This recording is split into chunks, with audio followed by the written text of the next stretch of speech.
Gracias a la presidenta Margaret, a Marcelo y a todos los que ayudaron a hacer este coloquio, que como bien explicó la presidenta, es una continuidad de varios coloquios que se vienen desarrollando desde el inicio del pontificado de Francisco y que está de alguna manera en el ADN de la trayectoria de Francisco y de la congregación de donde proviene. De la trayectoria de Francisco, porque como muy bien saben los latinoamericanos que están aquí presentes, Francisco cuando era Bergoglio se ocupaba muy especialmente de los temas vinculados al trabajo esclavo, la trata sexual, a las denuncias sobre corrupción y crimen organizado, y además proviene de una congregación, los jesuitas, que como también ustedes saben, en Latinoamérica colaboró con el rescate de más de 350.000 aborígenes que estaban reducidos en situación de servidumbre mediante los métodos de la conquista, la mita, el yanaconazgo, los encomenderos, y el haber de alguna manera tratado de confraternizar con los aborígenes le costó muy caro a los jesuitas. De hecho fueron expulsados por presión del Imperio Español, el Imperio Portugués, porque naturalmente afectaban los intereses extractivistas, explotadores, que tenían los conquistadores. Por esa vuelta de la historia, Francisco hoy es Papa, y uno de los primeros temas que colocó en la agenda de su pontificado fue el abordaje de la trata y los delitos vinculados al crimen organizado. Incluso con el correr de su pontificado nos insertó esta cuestión dentro de un contexto global. En el Laudato Si, Francisco explica claramente que tenemos que cambiar urgentemente el mundo porque marcha su propia autodestrucción, a través del calentamiento global, a través de la superexplotación de unos por otros, de países más ricos por países menos desarrollados,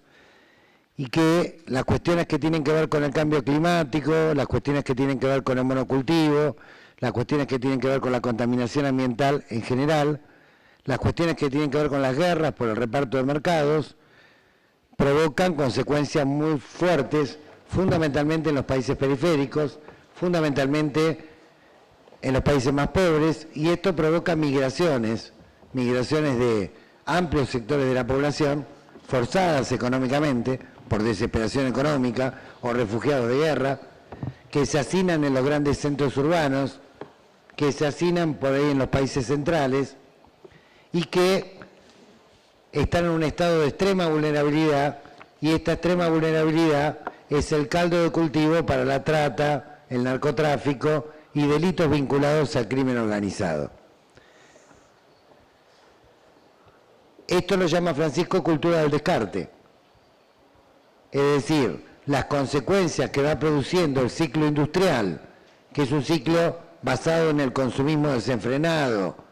basado en el paradigma tecnocrático, basado en la búsqueda del rédito inmediato, provoca consecuencias bastante graves, no solamente a nivel del medio ambiente, sino también a nivel de las poblaciones, particularmente las periferias, que al migrar se exponen a ser objeto vulnerable del crimen organizado. Además de la cultura del descarte, Francisco subraya en el Laudato la globalización de la indiferencia, una sociedad estructurada alrededor del consumismo, alrededor del dinero, va generando una cultura de la conveniencia individual. Entonces, la preocupación por el prójimo, la preocupación por el hermano, pasa a un segundo plano. En primer lugar están las conveniencias individuales, las personas pasan a hacer cosas, ¿sí? Y esta cosificación también es la antesala cultural de esta trama de la que vamos a tratar hoy, que tiene que ver con el crimen organizado. Textualmente, Francisco tiene muchas frases en el Laudato donde se refiere a estos temas, pero hay particularmente una donde dice que en aquellas regiones donde el Estado no cumple su rol, llega el capitalismo aventurero,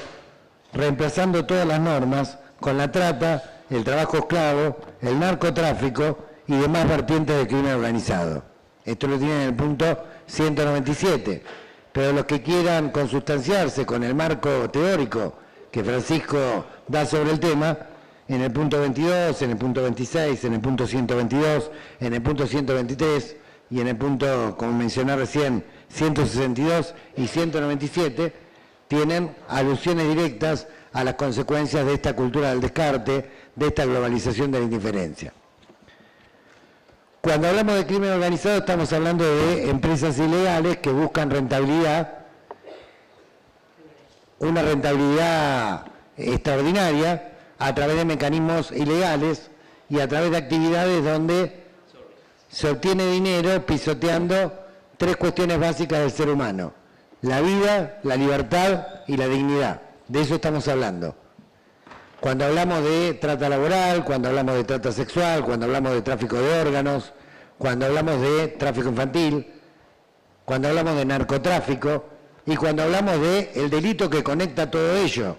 que es el lavado de dinero, porque si no hay lavado de dinero no se puede pasar al mercado formal. Toda la ganancia que se obtiene de explotar a los vulnerables de la cultura del descarte, estamos hablando de delitos complejos, que evidentemente no son como delitos cualquiera, no son como los delitos simples. Son delitos complejos porque para poder traficar órganos, para poder traficar personas, para poder traficar droga, ¿sí?, necesitan tener cierta logística, cierta organización, necesitan liberar territorios, liberar fronteras, ¿sí? Por lo tanto, los italianos nos han enseñado que hay algo que se llama mafiosidad. ¿Qué es la mafiosidad? Cuando el crimen organizado logra corromper sectores del Estado y el casamiento, perdón por la expresión, o la alianza o la unión de el crimen organizado con la corrupción genera un círculo de mafiosidad,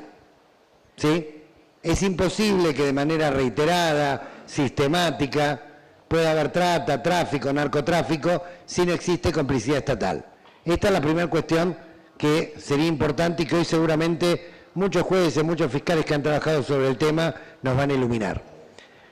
La segunda cuestión es que estamos frente a un delito de características globales que opera transnacionalmente. Por lo tanto, no es muy eficaz la batalla contra estas mafias si no la hacemos también globalmente. O sea, a esta globalización de la indiferencia tenemos que generar una globalización de la solidaridad, de la cooperación y del trabajo en red, y particularmente de los jueces, que son quienes tienen de alguna manera la noble tarea de llevar la paz social al mundo, de llevarla a la práctica, concretamente, de garantizarla. Por lo tanto, esta reunión es muy importante, porque como en las reuniones anteriores que mencionó la presidenta, que fueron todas muy ricas, todas dieron aportes muy significativos, esta reunión seguramente va a ser un laboratorio de ideas en las cuales todos nos vamos a ir con mejores instrumentos y con mejores ideas para poder enfrentar estos delitos. Y además el encuentro interpersonal entre jueces y fiscales de tantos países va a permitir también niveles de cooperación, niveles de solidaridad que son indispensables para poder enfrentar estos delitos. Y para terminar, quería mencionar que no hay bandas que se dedican al tráfico de esclavos, otras que se dedican a la trata sexual, otras que se dedican al narcotráfico y otras al lavado, ¿sí? Las bandas se dedican a hacer dinero pisoteando la vida, la libertad y la dignidad de las personas, y van cambiando de rubro según la ocasión, o van ampliando los rubros según la ocasión que les permite la corrupción estatal, la ocasión que les permite el negocio en el mercado ilegal. Estamos hablando, como bien se señaló en la introducción, de 40 millones de personas sometidas a esclavitud, estamos hablando de 60 millones de desplazados, estamos hablando de 130 millones de refugiados que están en estado de vulnerabilidad y donde opera este capitalismo aventurero que dice Francisco, que pisotea todas las normas. Y la verdad que rezamos y estamos muy ansiosos de que este coloquio, este debate, esta socialización pueda generar mejores ideas, mejores formas de cooperación para que volvamos a restaurar la defensa de la vida, la libertad y la dignidad por encima de cualquier otra consideración. Gracias por estar acá.